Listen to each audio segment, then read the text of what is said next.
Good morning, y'all. David Atkins, target individual. Back with a video from February of last year, Robert Duncan interview, and it's very um, informational. Um, he even talks about how they took these people. They went to this hospital and they took these people. Said, is there anybody here that don't have no family or has dementia or anything like that? Because we want to experiment on them. And anyway, he tells a lot of stuff in there. Different, I've seen a lot of Robert Duncan interviews. I hadn't seen this one. This is very informational, informative, I guess. You would want to say, my bad, informational. And to the person who asked me if I've been disconnected from mind control, no, I have not. It's been 11 hell here the last couple of weeks. Still experiencing shocks to the brain. When I close my eyes, my whole body vibrates with electricity, severe nausea, severe heating up of my head. Like I said, I keep cold towels in the freezer at all times, wet, cold towels. Robert Duncan right here is really gonna you can fast forward past his little history. If you want to the information, very good information, and I wouldn't post it if it wasn't good information. He explains the brain fingerprint. He talks about the Havana Center being counterintelligent. Also, Craig LaForest, who's a target individual, gives a little testimony about what he experiences with weapons. This is very good information, especially if you tried to read Project Soul Catcher and really didn't understand it. He will explain some of the things very good for you to understand in there. But no, I've never heard of nobody getting disconnected from this. To the person who asked me that, and uh, I'm still getting V2. I get V2K 24/7 since 2015. And I'll just give you a little insight. It's one of my family members' voice telling me, David, when I go to read the Bible or something, or listen to some gospel music or something, it'll be like, David, you think God's on your side? Look at you. Look what you're going through. And I just started reminding them, look what Job went through. So I'm gonna share a Bible verse, and then I'm gonna play this video, and I hope everybody's doing good as you can in this situation. Like I said, it's been 2 weeks of hell here, but we're making it. We're staying positive. We're trying to make it. Um, and I've never heard of nobody getting disconnected from the program. And as a matter of fact, I don't think anybody ever does. But if you want to hear about Robert Duncan and what they did with these people and these different experiments they put on, and how they went to this hospital, and just crazy. They went to this hospital. Anybody here that don't have no family, and it talks about when he first got started experimenting on people. It's very informative, but at the same time, it makes you want to. I teared up at one point hearing about the hospital deal. So anyway, I'm going to share this verse, 1 Peter 4:12. Beloved, think it not strange concerning the fiery trial which is to try you, as though something strange happened unto you. But rejoice, inasmuch as ye are partakers of Christ's sufferings, that when his glory shall be revealed, you may be glad also with exceedingly joy. Here's the video, and like I said, keep an open mind and listen. You may, if you don't want to hear his little degree speech and all that, you might want to fast forward about 3 or 4 minutes. But anyway, really great information, and I hope y'all hope it helps some people, because that's what this channel is all about, helping target individuals. And I tell people, if I would have had this channel when this first started and I didn't understand what was going on, then I wouldn't have cut my throat. I wouldn't have cut my wrist. And I'm talking about cuts. I'm talking about 17 staples and stitches right here, and my wrist, 14 stitches right here. You're not going to be able to see it probably. Um, but then I took all my Haldol. They put me in a hospital and said I was psychotic. And I got out of the hospital, took all my Haldol, was in a coma 5 days. My dad was on the way to pull the plug, and I came to. And they're like, well, you were brain dead you have been brain dead the last day. Your dad was on the way to pull the plug. You're a miracle and all this. And I was like, well, I don't call it a miracle. I was mad. I didn't want to live.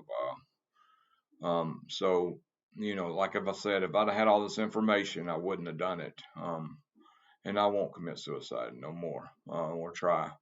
But I had blood transfusions on my wrist cutting and my throat cutting. Very severe psychotic episodes from this, the gang stalking, voices, and V2K. I mean, and uh, direct energy weapons drove me crazy. I mean, they actually, when my direct energy weapons first started, I was homeless walking down the road, and they made me, the grass is right here, sidewalks right here, roads right here. Well, they made me feel like if I stepped in the road, the direct energy weapons would stop. But if I was on the sidewalk, it got a little better, but it was still severe. My vision was blurry, my head was heated up. When I got on the grass, I went blind. It was so hot. My head was so hot. So they conditioned me to walk in the middle of the road, and the police got me in the middle of the road and said that I needed to go to the psychiatric hospital. And that's when I got out of the hospital and took all the Haldol and all that. So anyway, enough of my story. I'm just trying to share a little bit more about me in these next videos so you can start understanding me a little better. I don't like talking about my V2K or what's going on with me as far as weapon attacks, because it seems like it makes it worse, and it gives them tips to what I don't like and what I don't want to experience. And because it seems like if I talk about it or talk about certain things and they see that I really, really don't like it, they will turn it up big time. So anyway, God bless y'all. Here's the video. Sorry for rambling. Thank you for being here today. This is a really special event for so many people, not only here today as part of the audience, but around the world as well. It gives me my great pleasure to introduce my mate, scientist Dr. Robert Duncan. Would you please make him welcome?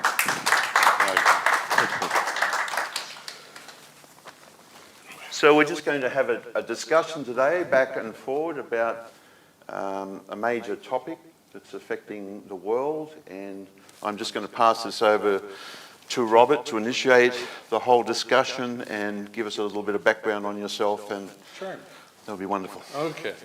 I'm not sure how much background you want, but I consider myself one of the last Renaissance scientists, last Renaissance man. And I've studied everything from Beethoven to Shakespeare.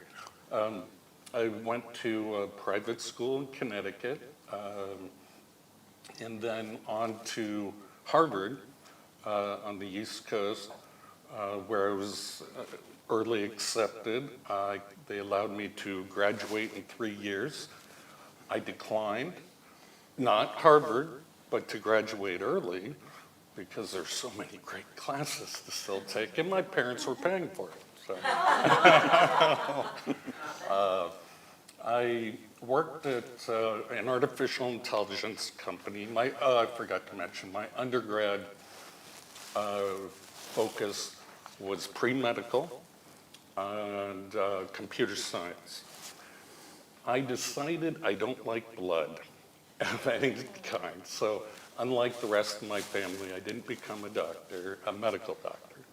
I liked robots and technology and computers. So after that, I worked for an artificial intelligence company that did image recognition of all types.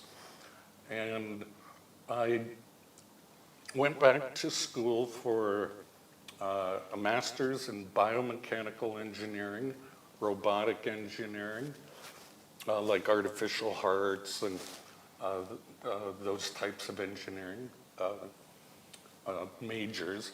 And then I went to school again, a different Ivy League, and got a business degree, a master's of business administration, and then did a stint in some other work, went back for more schooling, get a PhD in artificial intelligence, but a very specific field, which is genetic algorithm optimization of artificial neural networks. So what that means is we were creating alien synthetic minds, emerging minds, And when I say alien, it's not from another planet. We're just creating cybernetic minds. And there's a Dr. Wiener, and I think it was about 100 years ago when the CIA was created, that coined the term cybernetics, which means there is no distinction between a synthetic symbolic representation of intelligence or a biological one. In fact, they meet. You can have brain chips if you want, and it will all give rise to consciousness. And I just found that field fascinating. I did do a stint for doing management consulting for a Fortune 50 firm and got to travel worldwide quite a bit.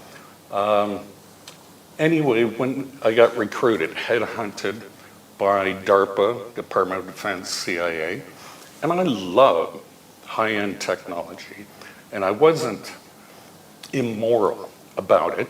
I wrote the code to track the artificial intelligence code to track the Soviet nuclear submarine fleet. That was a big project for the Navy. Worked on robotic surgery for medicine for the Army. Voice recognition, conversation planning for chatterbots. You use them all the time now.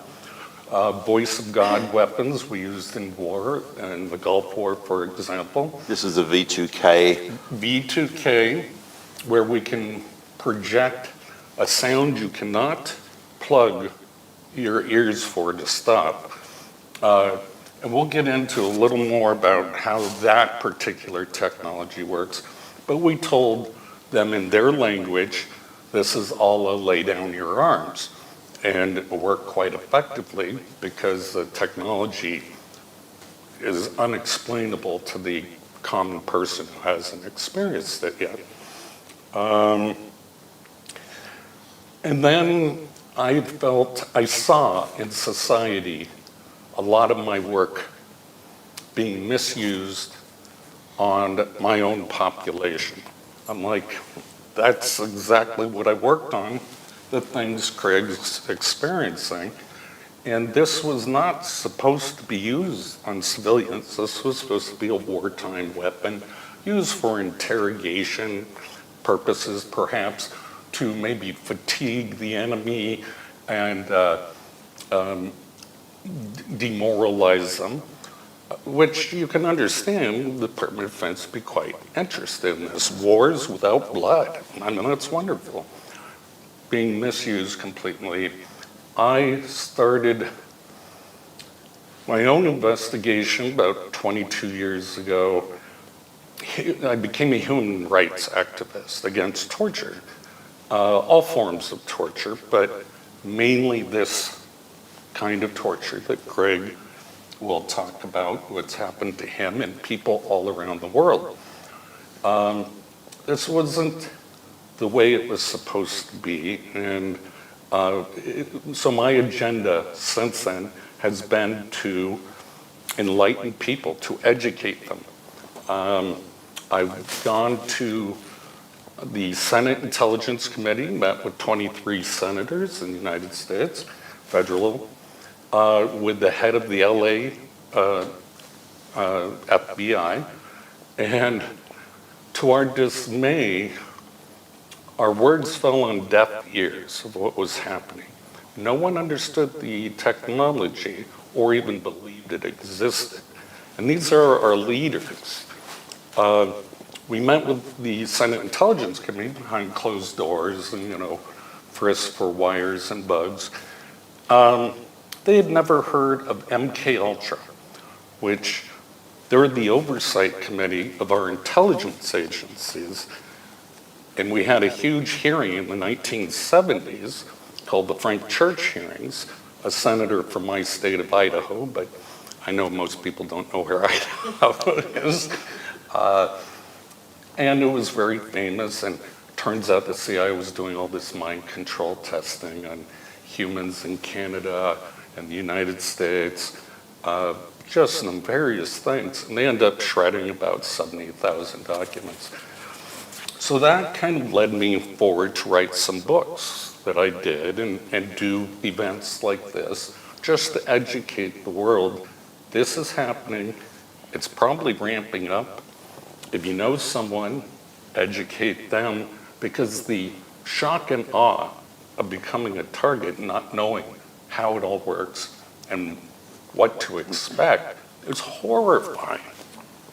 And I kind of promised Craig I wouldn't get into how evil it is. It is condensed evil.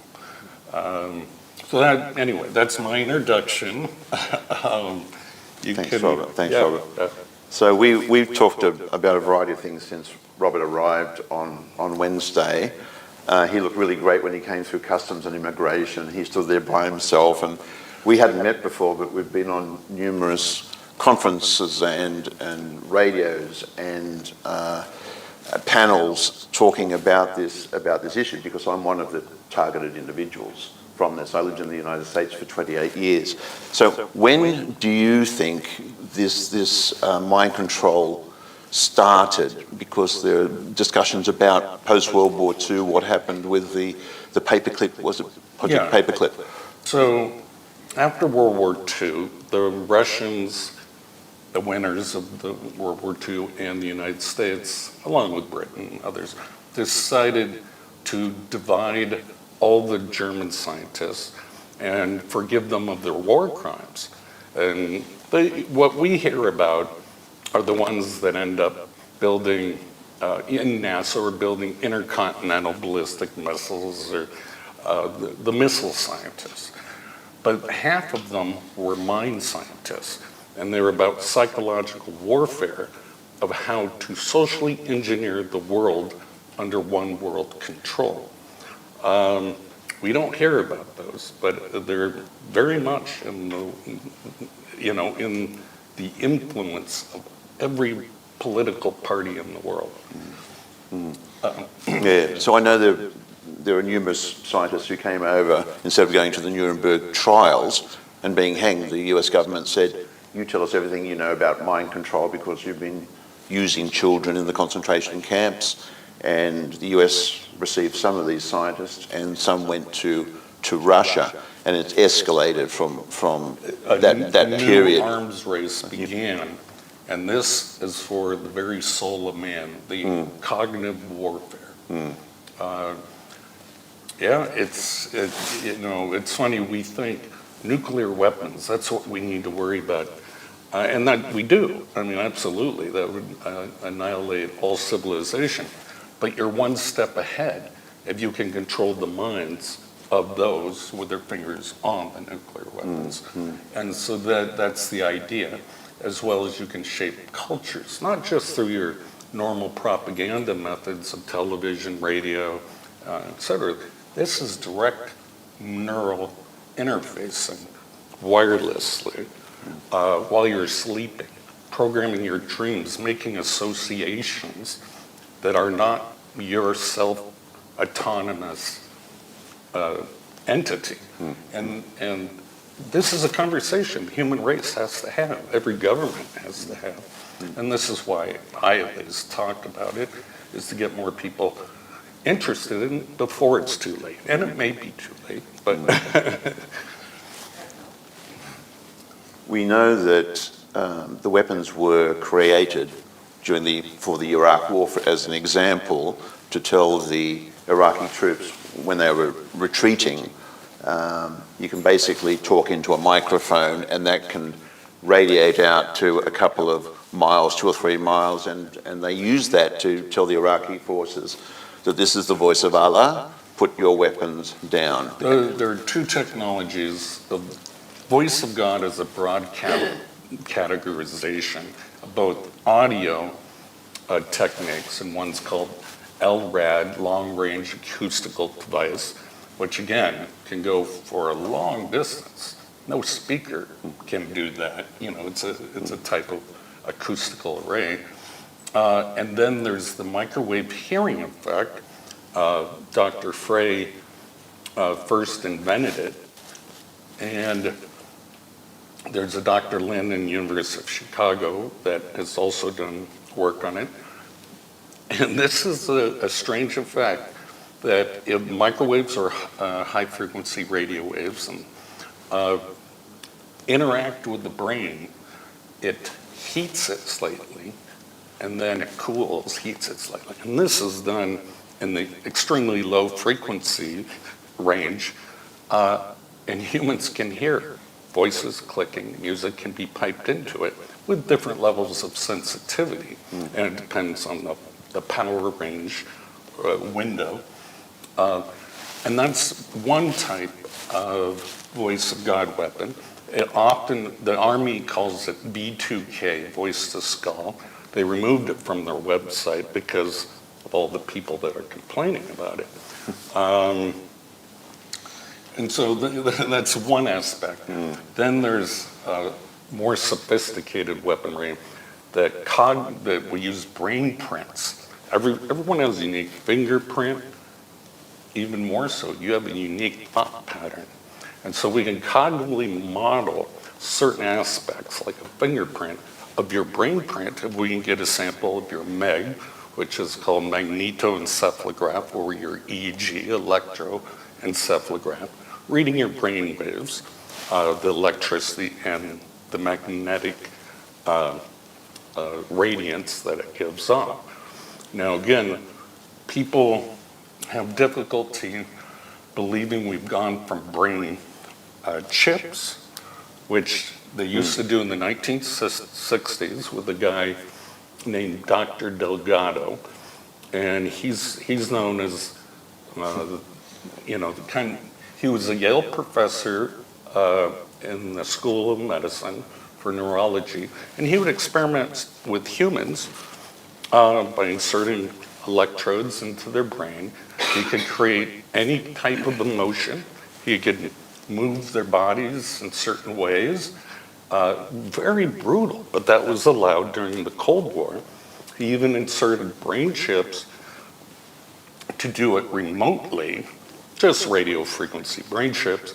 His most famous experiment was using a bull, and I don't know if he actually was in the ring with the bull, and he was the matador, but with the press of the button, as the bull charged, would suddenly stop. And that really impressed, obviously, many people in government. How do you control humans? Can we use this for violent criminals, for example? And a whole plethora of opportunities arose, but the research remains dark because we, moral people, would not accept it. Now, in one experiment, when I was with DARPA, we were working on the Soldier 2000 project. I went with a bunch of guys with brass and flare, whatever you want to call it, lots of medals, high-ranking guys. We went into Mass General Hospital and asked for patients with no family, with dementia, and we needed to experiment on them. But anytime you give money away or get it from the government, you have to have dual uses. So we said they might walk away, not know where they are. We want to track them. Now that was the cover story. We were really looking at a full body land of all vital signs for soldiers in the future. Well, that was in 2000. Obviously, we've progressed quite a bit since then. And they gave it to us. Just human beings being trafficked. There's been such an incredible history of what the United States has done in terms of experimentation. And this is just what they were caught doing. There was a Dr. Ewan Cameron, head of the World Psychiatry Community, and he had CIA funding.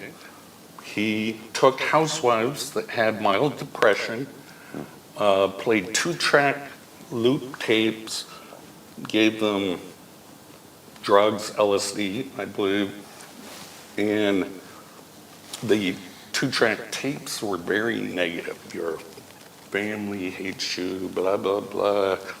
I don't want to get into the details. It's very awful and evil. And their personalities would be erased in a couple weeks.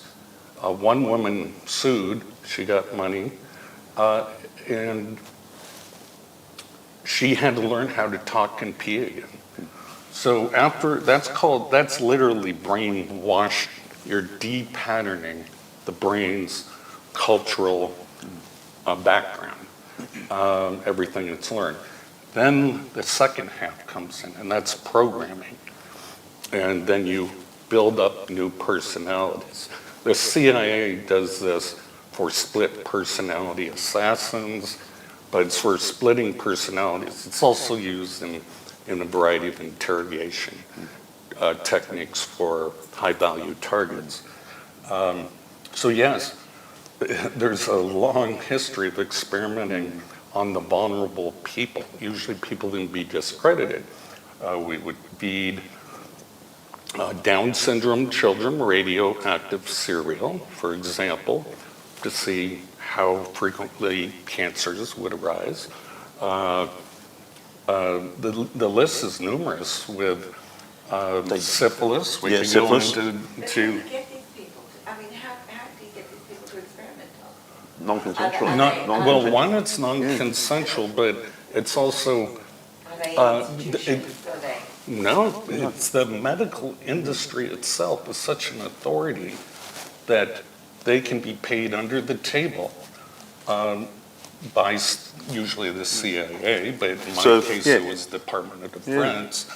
And they just say national security, that's the buzzword. In the case of radiation testing, during the Cold War, people would go into hospital just for basic surgery, put under anesthetic, come out with burns on their bodies.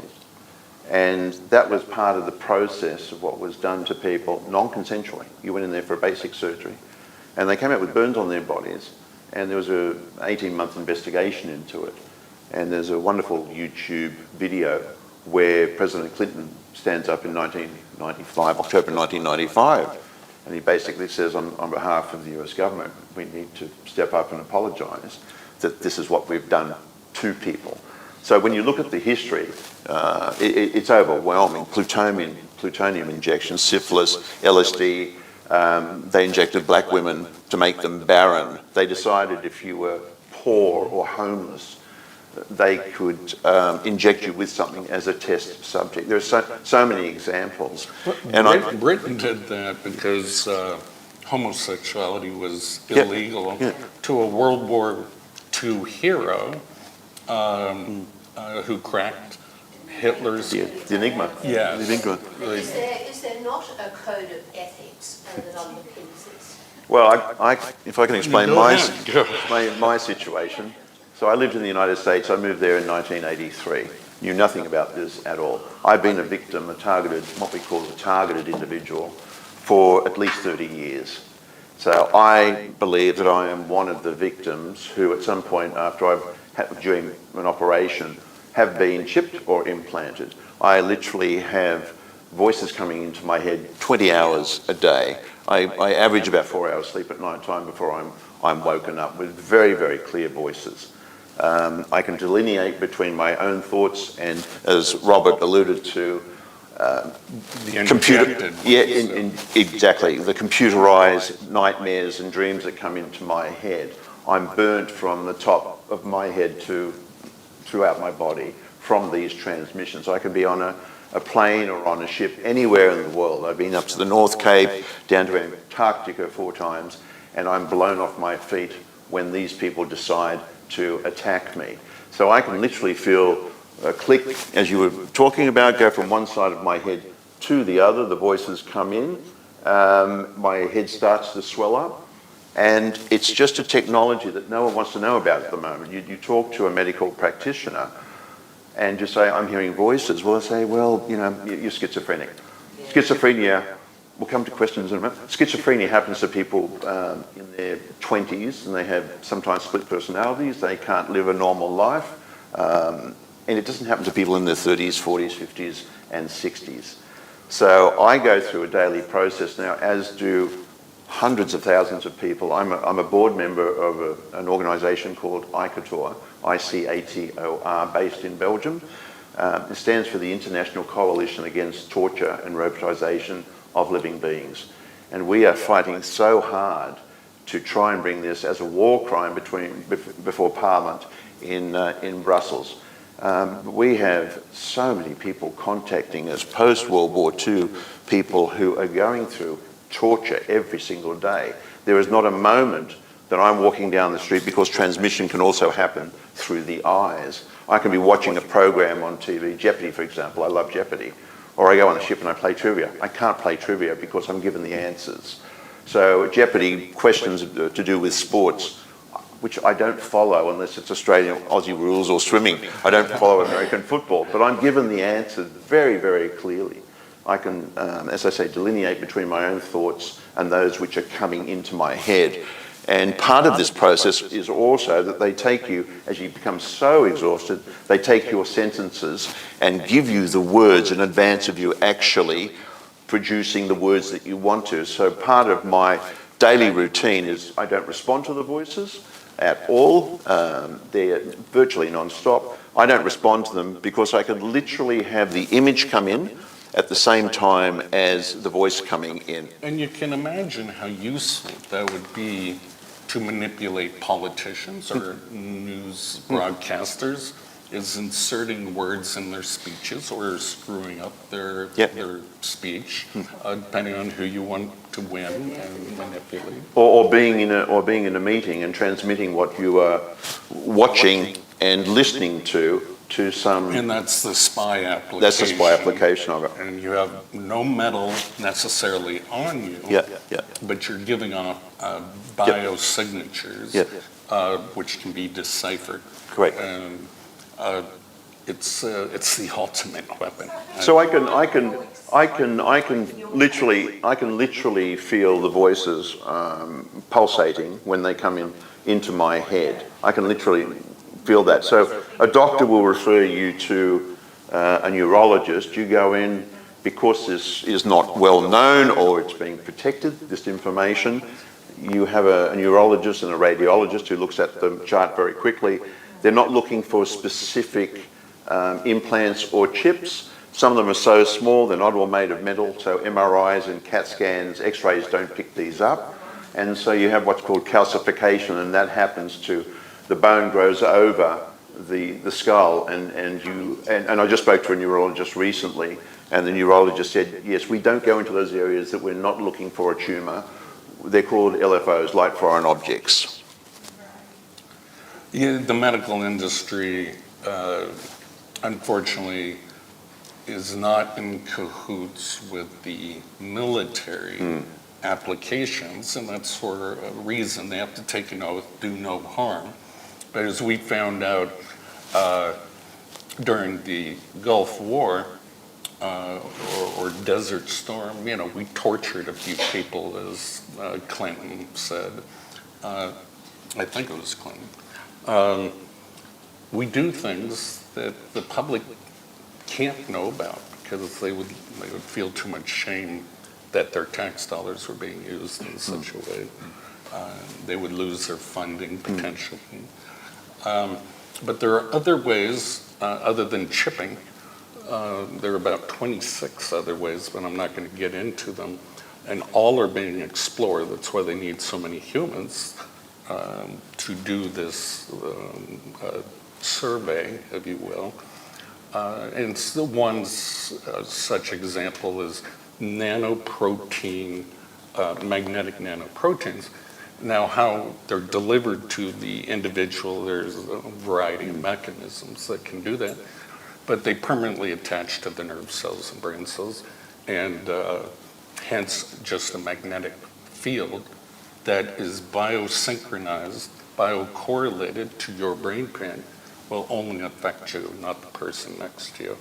So you have been turned into a cell phone, in a sense. That's one example. I don't want to get into all of them. And maybe you're hearing about the Havana syndrome in the United States, which is where some of these diplomats have been targeted.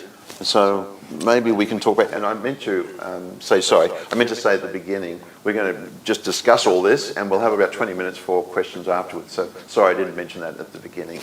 So yes. Havana syndrome is something new, and it's kind of counterintelligence. It sounds conspiratorial. Why would the CIA attack their own people? At an embassy in China, even here in Sydney, there's an FBI agent who's in Florida suing the U.S. government. He knows about it, and he's trying to stop it. But the news, the general world news, they first said, oh, it must be crickets causing brain damage. Now, Havana syndrome, they have a very specific set. The doctors who are in charge of it have a very specific set of guidelines to call someone that they have Havana syndrome, and that's vestibular damage of the ear, mild traumatic brain damage, and other things. Now, we can do that with acoustic weapons, we can do it with microwave weapons, often called directed energy weapons, DEWs. You'll hear that acronym used. However, this is something different, and the U.S. government, their best agents, they're denying their claims. And why would they lie? It makes no sense. Because your career is over as soon as you admit you have an illness of some sort, something going on with your brain. And so, I probably shouldn't say this on camera, but I think it's a false flag technique. Operation Northwoods, it was top secret and then got released, that we were going to attack American citizens and military bases within the U.S. And blame it on Cuba as a reason to invade them. And that's called Havana syndrome. It's like, are they playing the same game again? Trying to blame it on Russia or whoever behind it. So I'm very skeptical about it. And Havana syndrome is just a small subset of this much broader picture of hundreds of experiments going on the minimum I can estimate by those who speak English, connected on the internet, that are even aware, 10,000 in the United States. Clearly, this is much larger than that, and it has to be scaled worldwide. So we were talking about it earlier on through ICOTOR. We've established that there's at least around the world 1 million people who have been either implanted or their brains have been mapped, and they're going through this absolute torture. We know that in China alone, there are 400,000 people who have what I have, the B2K, who are hearing very clear voices and have gone before the Beijing court and demonstrated and said, this is what's going on, this is what you're doing to your own citizens. We're just absolutely overwhelmed at ICOTOR from people contacting us, and Robert also, through the work that we do on the media, I can't keep up with the number of people who are contacting us, and I think that you're hearing similar stories about the effects of this, of sleeping and patterns and the torture. So I should say how I do my research, and I'm very picky on who I identify as what's called a targeted individual, TI. I have to make sure they're hearing voices. I need to know what the voices are saying, because the CIA uses scripts and they have names, but they're basically to cause confusion, panic, fear. That's the basis of de-patterning a person before you reprogram them. And so the effects of this, though, you're hearing similar stories about people going through what I go That's through. right. So those are the classifications. Yeah. And if they follow the scripts, then I'll include them in my data. Yep. But I'm very good about privacy. I will not put someone's name Right. to their interview. I've interviewed about 2,500 people in order to get a good sample of everything that's going on and find the commonalities. And I quit interviewing because it's so obvious. And we were estimating that 60% of the victims are women and 40% are men. And you've got an interesting... Well, yeah, I'm not disagreeing. Yeah. Those are the ones that have come forward. Typically, when you're creating a programmed assassin or a spy or a psychobomb, we have a lot of shootings in the U.S. and many of them hear voices. And that's a social engineering technique, possibly, to take away gun rights. But you can make a person believe they hear a specific voice, and that's voice morphing, something I worked on. And you only need a sample, a small sample of anyone on a telephone. The NSA collects it all, so all your voices have samples. And they can throw your family, dead relatives' voices if they already have a sample from the past that's been collected. It reminds me of Nancy Reagan, who was channeling some dead relatives.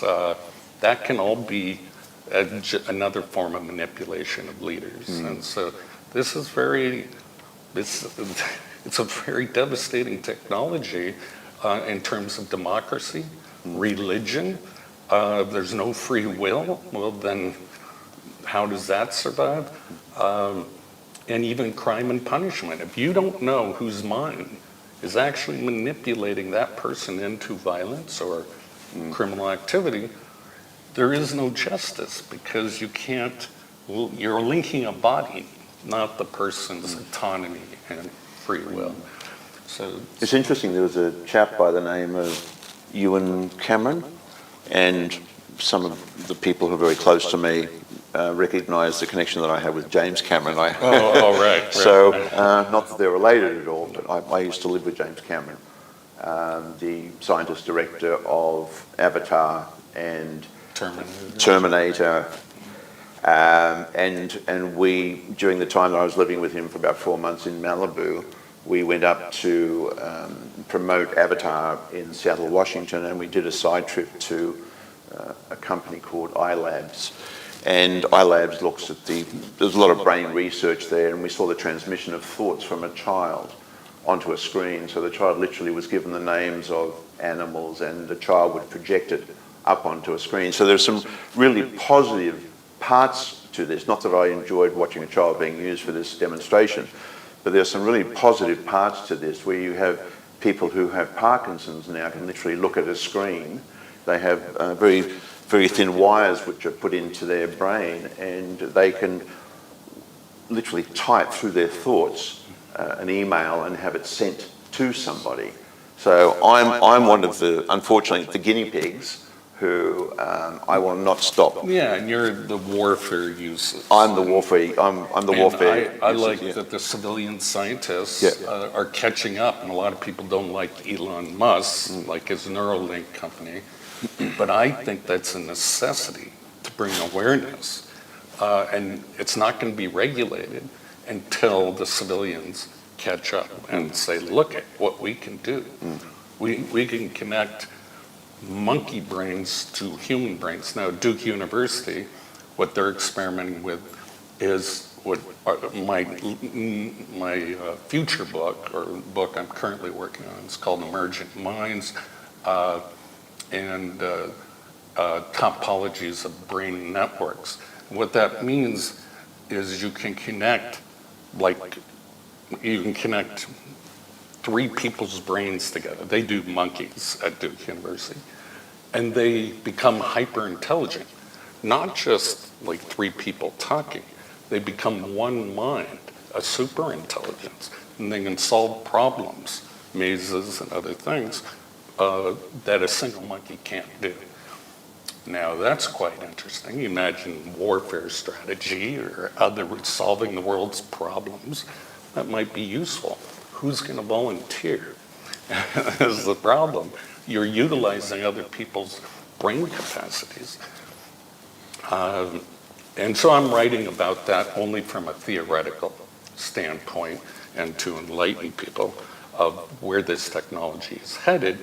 Will we one day give away our cell phones and have a brain chip and we all communicate telepathically? This is very possibly the future. And people are going to say, no, I would never do that. I bet people will line up if it's the only way they can compete at work, insert a new language, or increase their intelligence, or people say they'll never get implants. Well, you lose your wallet or your medical records. It's all implanted. People are going to do it. And it's in a variety of languages. So we have a very good friend in the United States who lives just outside Chicago, who is also on panels talking about this, Dr. Len Baer. And he's been diagnosed with this. And the voices which come into his head are all in Russian. In Russian. And they use his family members' voices for the derogatory remarks. And he's been recognised by the US government as having this, Yeah. which is so fantastic. I want to talk about the acronyms that we talked about earlier. One is TAMI, one is MIND, and one is Satan. Okay, and these are all subsystems and evolutions of mind-controlled technologies. But I'm going to start back even further. There's one called REHIC, and it stands for Remote Hypnotic Inter- or Intra-Cerebral Control. And what that means is at a distance, and this is an old CIA technology, at a distance we can control thoughts, behaviors, moods, and the cerebral part obviously uses the highest level form of our identity, our ego, our processing power that integrates all the other parts of our brain. That I think that says it all, but then some of these other acronyms are systems that we developed. MIND is magnetically integrated neuron duplicator, so we can actually duplicate virtual neurons into a person, as well as clone that personality into a supercomputer. I mean, it gets really scientific or science fiction-y, but it's not. And it's not 100% fidelity by any means. We're a long ways from that. But a lot of the rich people are investing in this technology because they don't want to die. They got a lot of money. They don't want to die. So it's kind of silicon immortality is what they're going for. They won't achieve it because it's impossible to get 100% accuracy of a human mind. Thank God.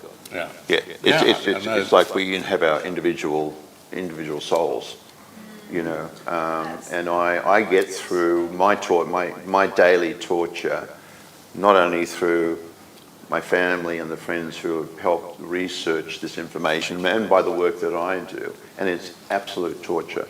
But I reach out and I help as many people as I can, and I am paid back in that way. It's stopped me from doing a lot of the work that I want to do now that I'm retired.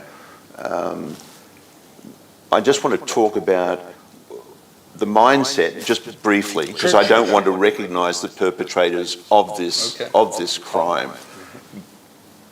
I'm spiritually connected in an enormous way. I look out every single day, and I thank God I was born in Australia. I have a lovely family member.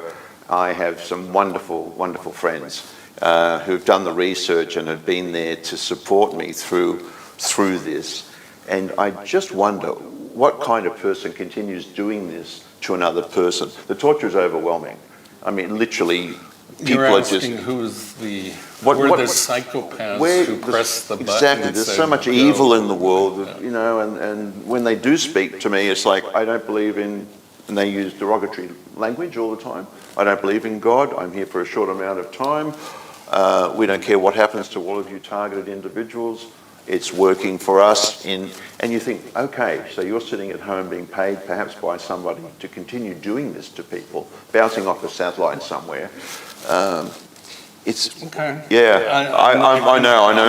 We talked about that. I'm not going to agree or disagree. Yeah. So it's we can just recognise there is so much evil in the world, as we know. We don't only have dictatorships, but we have people who are sponsoring this as well continually. So I will keep fighting this. The reason we talk about it. Right. It's worth a lot of money too. Yeah. It's worth a lot of money. And, Yeah. But as Oppenheimer, who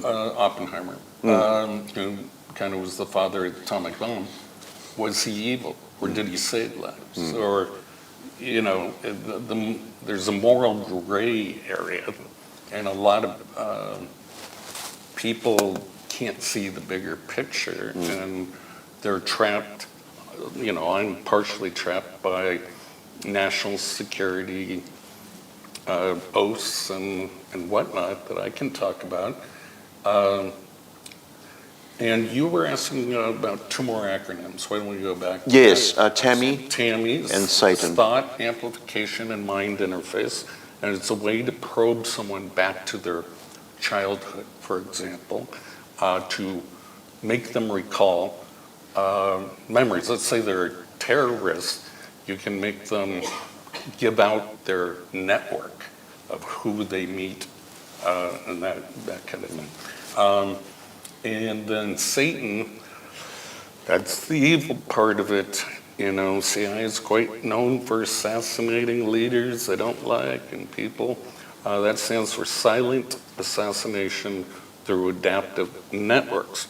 Now that can be neural networks, like what your brain is made of, through dysfunction, or it can be social networks, it includes that, making the person isolated and throwing their voices and making them believe all their family and friends are against them. And so the hypnosis, the remote hypnosis, REHIC, works better if a person is isolated than has a good support group. And other networks are, you can imagine, we're all networked in some way. It can be social networks that can break in, spoof you on Facebook or something like that. And it's about destroying the person from every direction they can. And no one's going to believe them. What, the whole government's out to get you? Who are you? Why would they do that? And those are typical questions. They do it because they have to get the data or they want to use you. And it's probably because you are nobody. That's the reason they do that.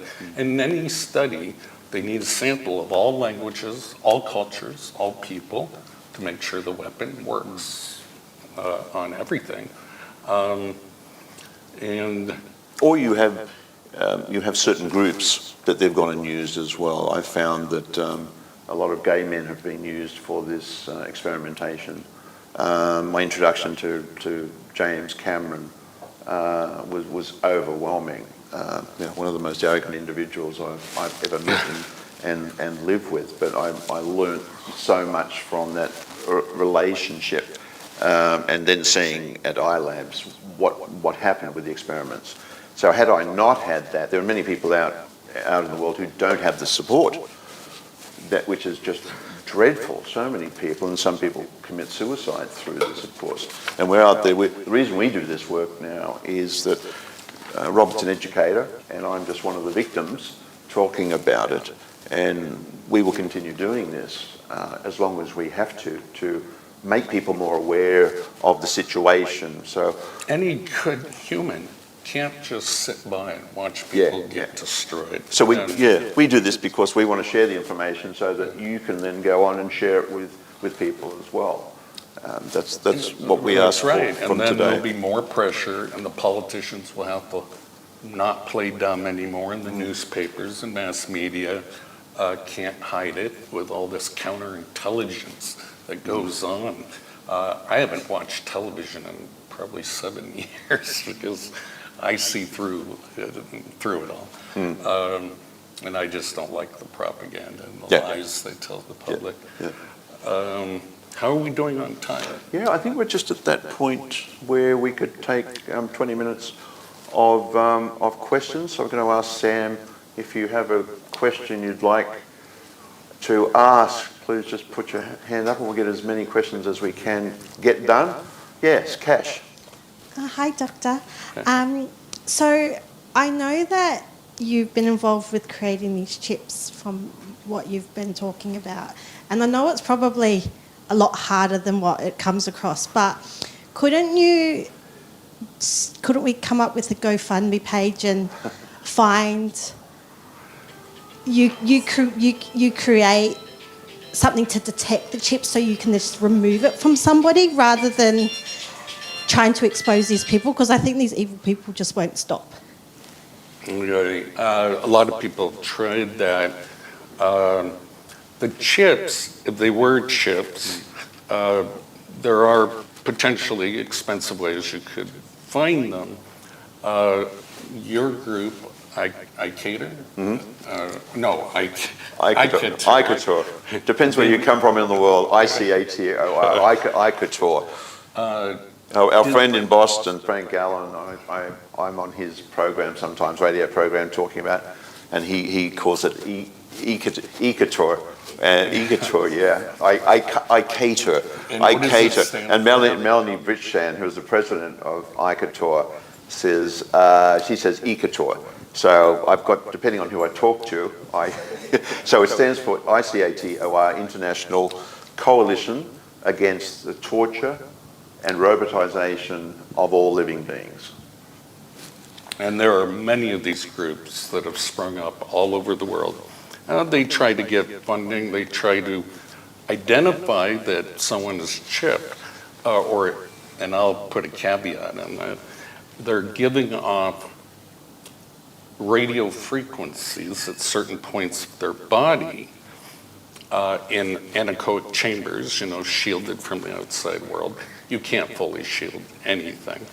And I've worked in some, when I was working at the Navy, we used a lot of anechoic chambers. So it's a good idea, but it's a lot more complex than that. And then who do you give the evidence to? Go to your congressman? They'll just shrug their shoulders. Go to a judge? They don't know anything about this. And in my case, having to, over the years, really teach people, educate people about this on a subject which is so overwhelming that it's like, okay, I can't take this information on, why do I need to?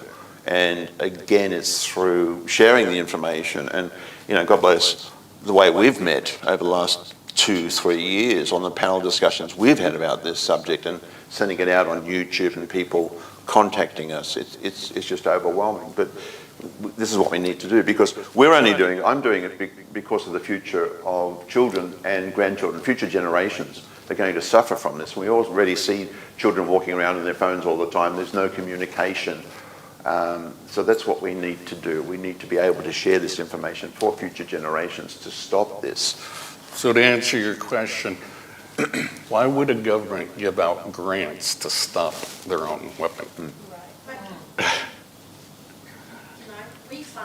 We can, but it's very expensive.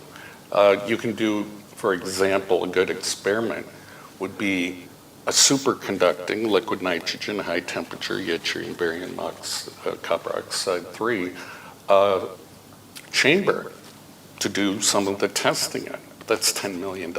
Only a government can afford some of these shielding techniques and other things.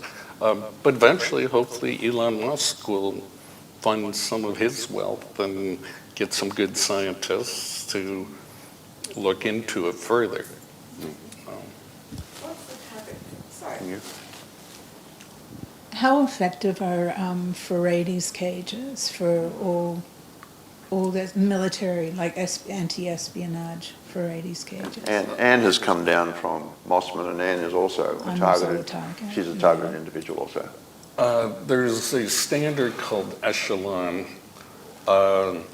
that's basically the allowable electromagnetic frequencies some of the secure labs are allowed to have. They're in Faraday cages. They'll shield certain frequencies, but most, I would look at the stealth bomber, the types of technologies they use to dampen radar frequencies and absorb them. Most people can't afford a good one. They don't know the right thicknesses, what frequencies can be filtered out. And the system, and I think I can say this, is it can adjust to any frequency range. It's full spectrum. So, as well as ELF waves, which is extremely low frequencies, is the one that submarines use to broadcast to the depths of the ocean. And, that penetrates almost everything. So they're extremely hard to block, but in terms of testimony of the some people who have built them, they say it does dampen. And so far, all the techniques to help people are jammers or dampeners. And that will clear up their head a little bit, and then they can maybe get on with life a little better. But so far, there's no 100% effectiveness that we know of.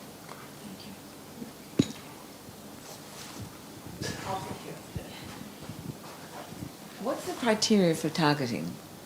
And what is the end goal? Yeah. Oh, yeah. The end goal. May I just? Yeah, please. So in my situation, I think I provided the targeters an opportunity. They knew, they sourced these people very carefully. And I believe that because I was traveling while I was in the United States so much back and forward to Europe, I used to be a director for a luxury cruise line. I happen to be a gay man also, and I know a lot of gay men have been used in this technology, where I'm contacted by so many of them. It goes back to the days of when they used to follow men home who went to bars and picked up by prostitutes, and they tested LSD, and they had 2A mirrors checking the effects of... It was called Midnight Climax. Midnight Climax. Midnight Climax. So in my situation, I provided them an opportunity to test the effects from satellite or wherever it was bounced off the ionosphere when I was up in all these different countries or down in the southern area of Earth. And I've just found that my targeting, my torture has escalated the more I talk about it, but I don't have an opportunity to do anything else. I travel as much as I can still. I do these fundraising concerts here, which I love to do, which are just fantastic. And I have to keep my life as simple as I can now, but I won't give up. They will never, I call these people cats. C-A-T-S, cowards, actors, and traitors. And one day, their 9 lives will run out. So, Craig, that's your feeling of why you were targeted? Absolutely. Historically, the government looks for people who can be discredited. They live alone. They either don't have a voice in society of any sort, and I think it could be they've committed some sort of crime, but of all the people I've interviewed, depending on how honest they were with me, and I'm not sure, it looks more random to me than anything, as if they're testing it on a broad range of people. Now, what I hear is like with Craig here, if you identify with a group, you get convinced they're targeting that group. And I can name every religion in the world, and they believe they're being targeted specifically for their religion, for example. And that's kind of led me to my conclusion. This is a broad swath of all humans on the planet. Yeah. And the end goal? Oh, and the end goal is total control. Total control. Why? So we can all live in utopia forever after and not know we're being controlled. And then it's to prevent war, nuclear war, biological war.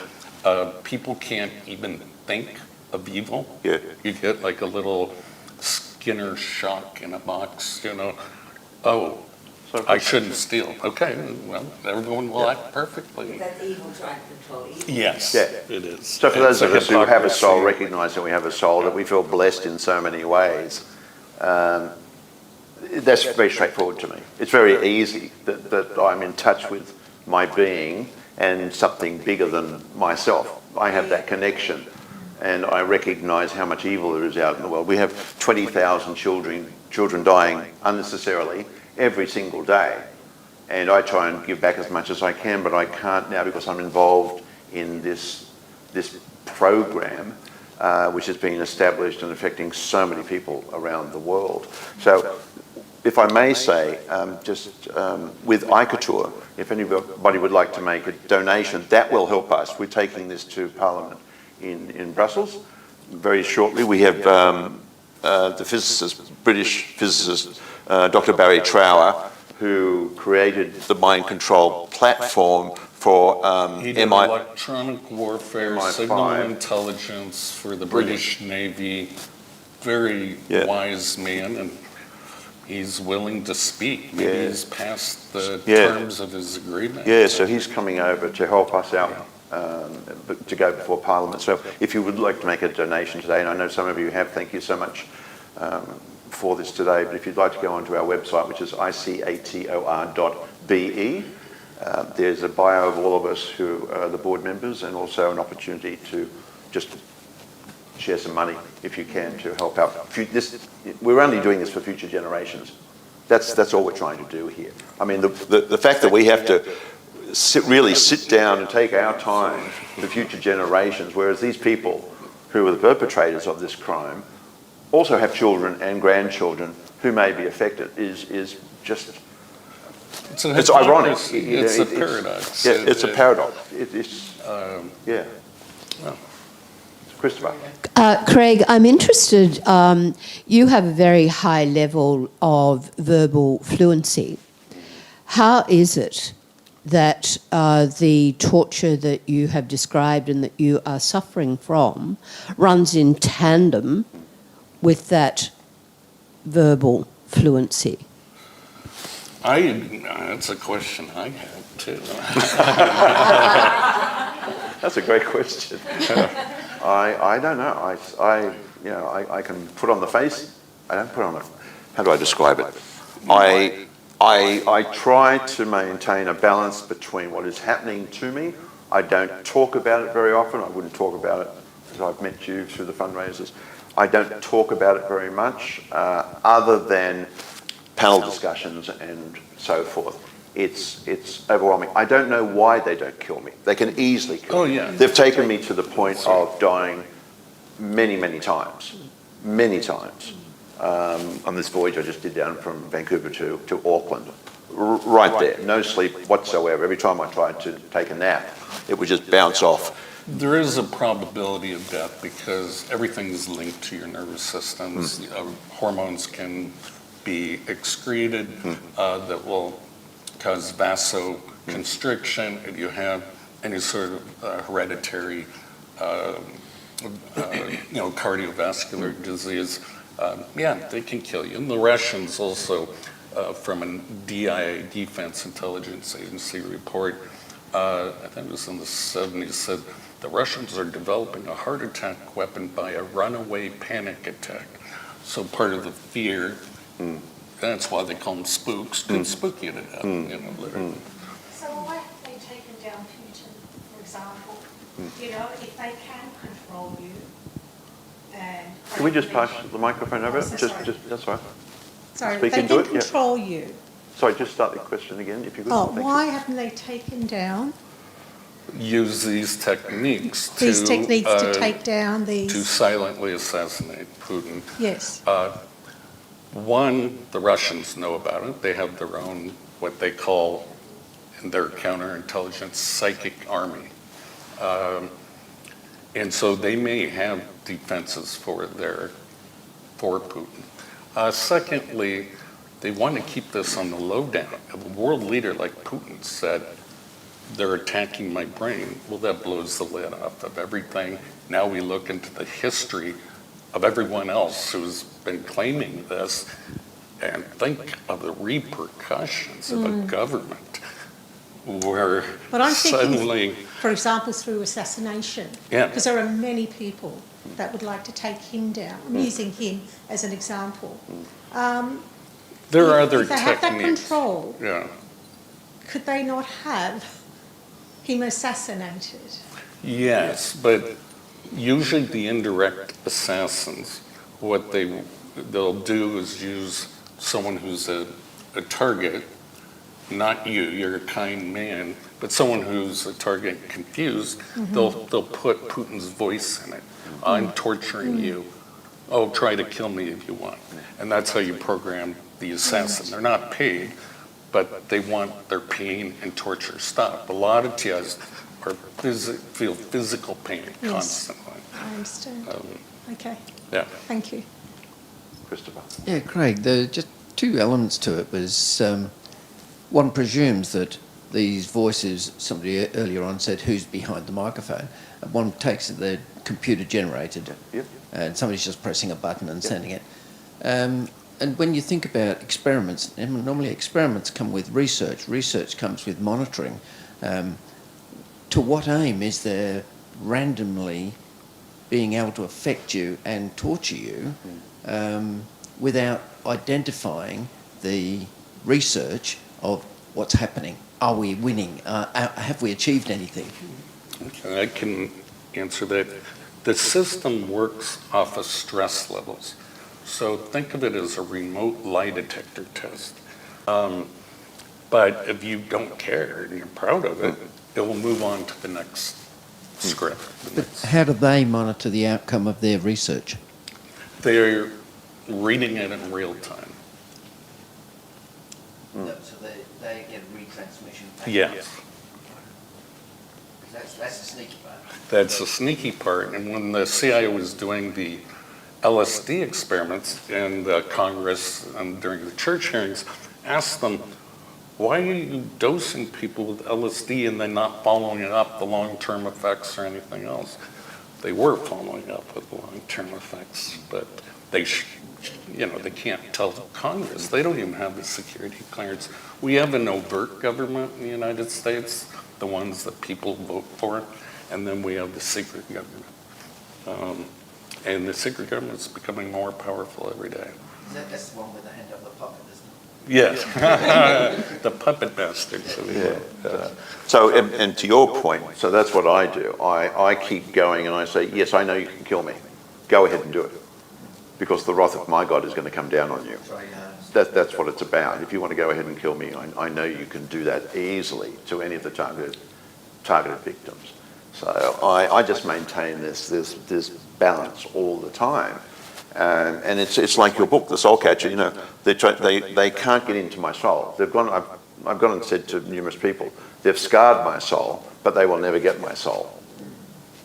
There's, yeah, and it's why he's continuously targeted by this automated system, is there's a brain signature that we look for of someone who's broken. We broke that horse, we broke that human. And we won, now we can reprogram or do whatever we want.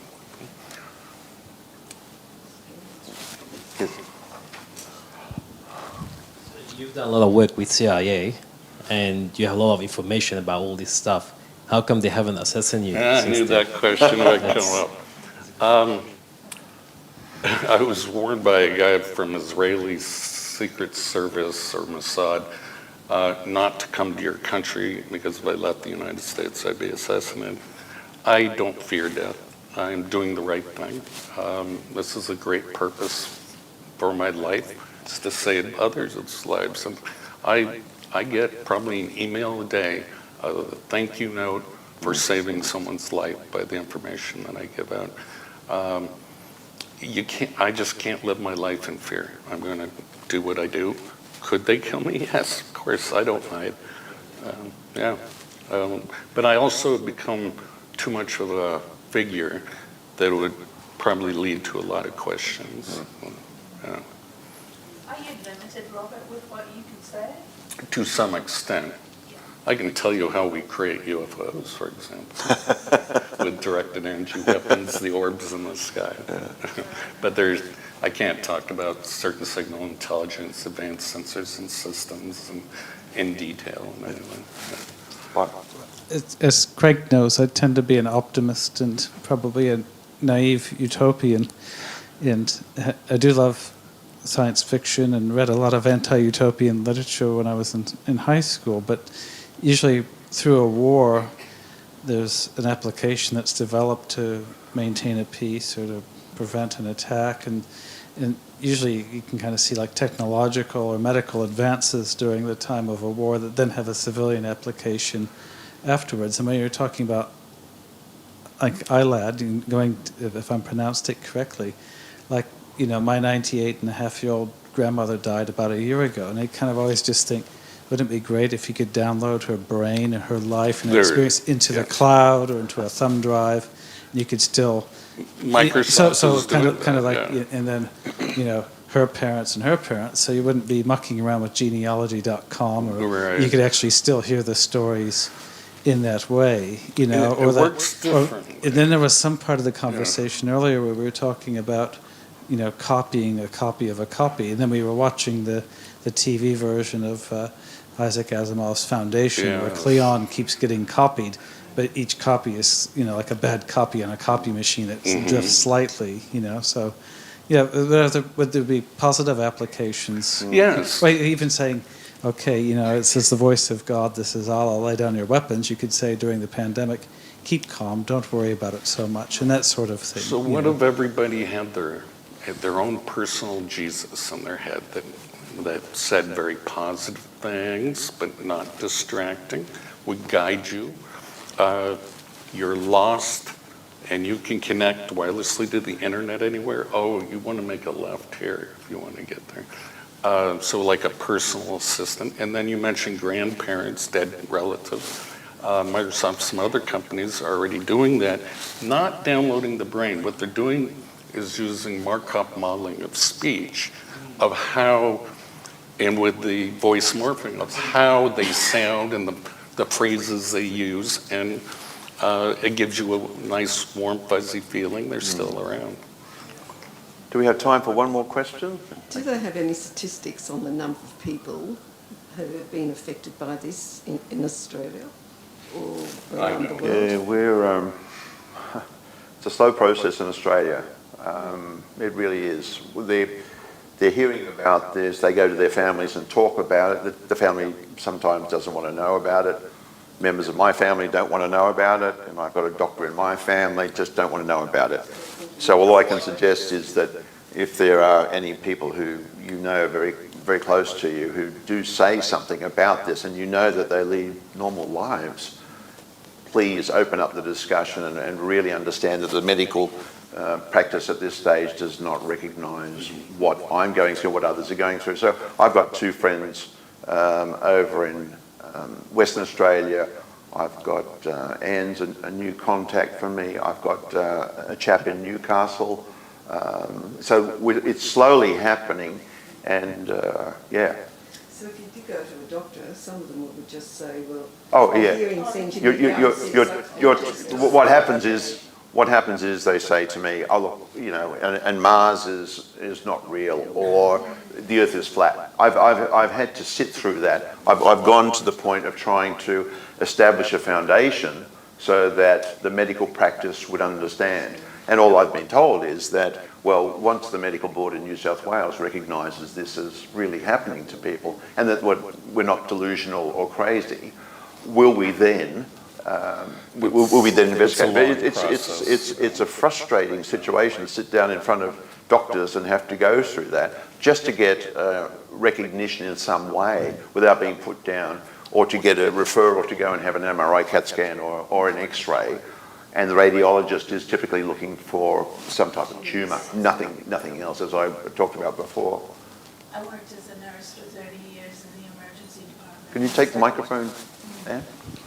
I worked as a nurse in the emergency department for about 30 years, and we used to get several people coming in and saying the government's, attacking me and torturing me.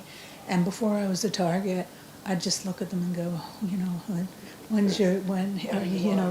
are you on antipsychotic medication? When I became one of the TIs or one of the people that I completely... Yeah, your viewpoint, the walls of your reality came crashing down. Right, it's so difficult to explain to any normal person because they can't imagine that the government would be abusing innocent, regular human And they even beings. put it in the medical literature. If someone says the government's doing this to them, you have to classify them as, so-and-so. So, all right, well... thank you, everybody, for being here today. Thank you for listening to this interesting discussion, and to my dear mate for spending the time to bring updates on what's going on. And please, all I ask is to all of you and to anybody around the world who is sharing this today, please talk to your friends, your family about what's going on and how real it is. We need to stop this. Future generations are going to suffer otherwise. And so we will keep fighting and doing our best. And as I mentioned, if you'd like to help us out with ICATUR, that would be absolutely wonderful. So thank you, my dear friend. No, thank you so much.